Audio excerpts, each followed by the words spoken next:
Hi and welcome back to my channel. In this video I'm going to show you how I created my key fobs. I cut a strip of fabric that's 4 inches by 14 inches.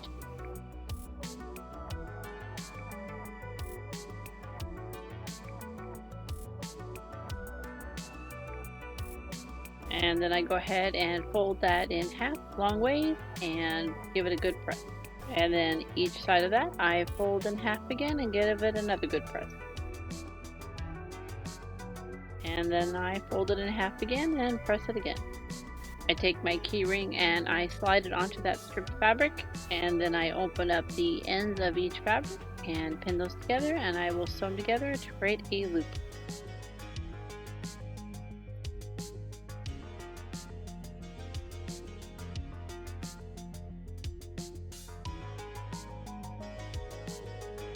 Now with those two ends connected, I go ahead and refold my fabric back up into the strip after cutting off the seam allowance.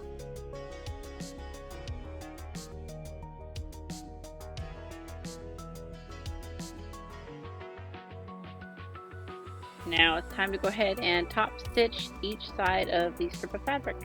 I try to keep these stitches as close to the edge as possible.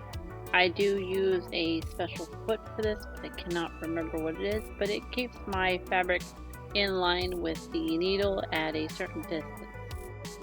With the top stitching done, I go ahead and take the seam and make sure it's at the bottom of the strip of fabric, and then near the ring I go ahead and add my label to it and top stitch that down, and you have a finished key fob.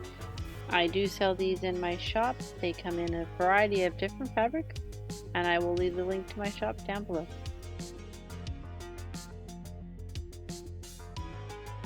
If you like this video, please give a like, subscribe, and share, and I'll see you next time. Bye!